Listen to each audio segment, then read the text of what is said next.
have a look at that. It's miles up. Oh, it's nearly taken someone out in the stands. That was a flat six right under the stand there, the George Giffen stand. Hello everyone and welcome to CRIQAZI short number 4. I'm your host Behram Qazi, and before I start rambling about the cricket, I'd just like to express my grief and send out my condolences to the Bryant family and the families of the 7 other people who lost their life in a helicopter crash in Calabasas on Sunday. Kobe Bryant was undoubtedly a basketball legend.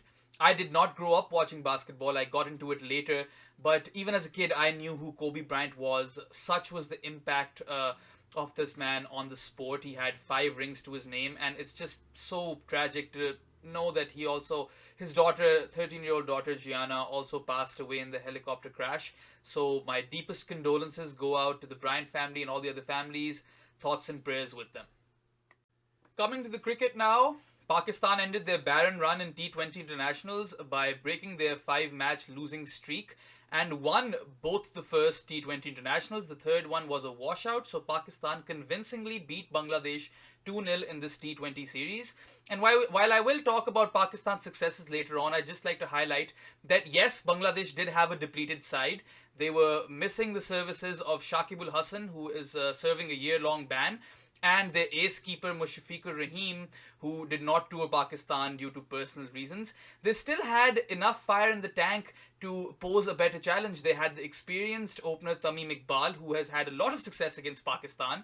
They had their captain Mahmudullah, who has become somewhat of a T20 specialist in leagues across the world. And then they had the ever so reliable Mustafizur Rahman, whose cutters are some of the best in world cricket. So keeping all of these players in mind, I think Bangladesh really could have challenged Pakistan better. They did not pose much of a threat at all. Pakistan won both games convincingly, and it was a no-show from the Bangladeshis. They just didn't seem to arrive in this tour, and one wonders if it will get any easier for them. And of course, their abysmal fielding did not help them one bit. Quite a few things went Pakistan's way in this T20 International Series. The first one that I'd like to talk about is the return of the experienced duo of Shoaib Malik and Mohammad Hafiz, both of whom scored match-winning 50s in the first and second T20 respectively. Malik showed once again why he's renowned as one of the best T20 batsmen in the world, as he pasted his innings to perfection to lead Pakistan in the first T20, chased down the score pretty comfortably, and broke that torrid run of 5 consecutive losses for Pakistan. And then Hafiz came in the second T20, played his shots, timed the ball oh so well, looked at his fluid best, and really he ran away with the game along with Babar Azam as he scored a match-winning 50 as himself. Babar, while he did get dismissed for a duck in the first T20, was back to his brilliant best in the second T20, and he got to score his first half-century as T20 captain for Pakistan. He had a lean run of 5 games or so it's really good to see Babar back in form. It was only a matter of time, one would think. And then Ehsan Ali showed some promise in the first T20, but then it was kind of negated in the second T20 as he scored a duck off 7 balls. So that opener's slot is still hanging in the balance, and the PSL will be a big avenue from which we can judge who is best suited to open the Pakistani batting along with skipper Babar Azam. Another big positive for Pakistan in the series was the fast bowling trio of Hasnain, Haris Rauf and Shaheen Shah Afridi. Mohammad Hasnain, even though he went for quite a few runs in the first T20, went for 36 runs, did not get a wicket. He came back really strongly in the second one, and that, in my opinion, was his best game in Pakistani colours. He took 2 wickets for 20 runs and bowled some ferocious bounces, was pretty quick as well. So that's promising for him. He's finally having that breakthrough moment that we've all been waiting for. Coming on to Haris Rauf, after coming from that fantastic Big Bash campaign in which he took around 16 wickets in 7 games and bowled some very good Yorkers and some slow ones, very good variations, good bouncer, seems like the complete package in T20 cricket. He had decent returns in these two T20s that he played over here in international cricket as well. He took 2 wickets across both T20s, wasn't too expensive and was really fast. So I would definitely keep him in the squad. keeping in mind that the World Cup is in Australia and he has had success in Australia. Other than that, I absolutely love his attitude towards the game. He has those sort of eyes when he bowls that I'm going to get you. And that's what I love to see about a fast bowler. But the pick of the fast bowlers in this series for me was Shaheen Shah Afridi. He was very, very accurate, bowled some nagging lengths and really some unplayable deliveries. Went for under an economy of 6 runs and over in both T20s and grabbed 2 wickets across both T20s as well. So really, really promising talent, Shaheen Shah Afridi. He's one of those few cricketers in the squad who should play across formats. He is just that skilled and he's very young as well. So the future looks really, really bright for him. Unlucky that Pakistan couldn't test their bench strength in that last game because the series was already won and maybe they could have tried an Usman Qadir and rested Shadab. Maybe they could have given Mohammad Musa or Ahmad Butt a go, but that wasn't possible. So now everything is heavily reliant on the PSL.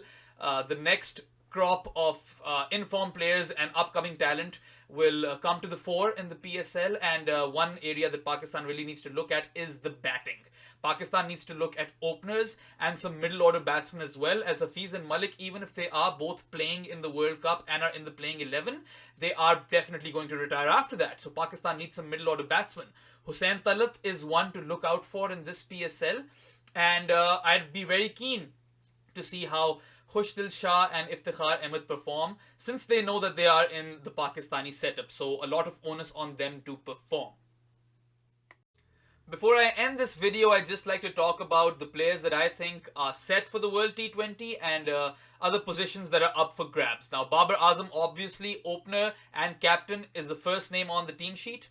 The second opener is a big question mark. It will really depend on how good a PSL Fakhr Zaman has, or Imam ul Haq has, or even Abid Ali for that matter. If Abid Ali can open in T20 and keep wicket, because look, I'm all for having Mohammad Rizwan in Test cricket and even ODI cricket, but T20 cricket really isn't his forte. He's not a big basher of the ball. He's a stroke maker, can play, run a ball, but he kind of messes up the batting order in my opinion. So I'd like to see a more hard-hitting keeper and someone with more flamboyance and someone who can take the game away from the opposition. So I'd be keeping my eyes on Abid Ali and Sarfaraz Ahmed and some new upcoming talent. So the wicket-keeping slot is very much open. Then Hafiz and Malik definitely need to go, and in my opinion, in the World Cup, at least one of them needs to be playing in the 11. Coming forward, I think Iftikhar has done enough to warrant his spot. But again, if he has a terrible PSL, the hard hitter position will be up for grabs again. Asif Ali is the only person who will contend for that for now, from what I've seen so far. But I really do hope that Iftikhar keeps up the good work and puts in some good performances for the Karachi Kings. Other than that, Shadab and Imad will both go to Australia. And then for the fast bowlers, I'd say Shaheen and Haris pick themselves for now.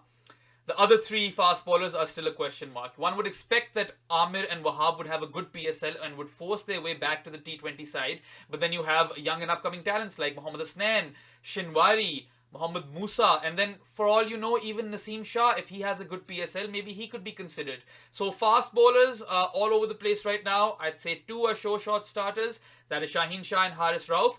The other 3 slots in the squad, at least, we need 5 fast bowlers in the squad. Those 3 spots, in my opinion, are up for grabs. So it's going to be a very, very exciting PSL. I will try my best to keep coming up with these videos while that is happening. But first, we will have that test match in Rawalpindi against Bangladesh. I will make a video before that. That's all for now, folks. I hope you enjoyed this video. If you did enjoy it, please like, share, and hit subscribe by hitting that bell icon. If you want to tweet, I tweet at DefMango. The Facebook pages and Instagram pages are called CRIQAZI. Please, if you have any feedback or if you want me to create certain content, please mention that in the comments below. Love to hear from you guys always, and I'd really try to deliver whatever content you want me to create. That's all for now, folks. Goodbye.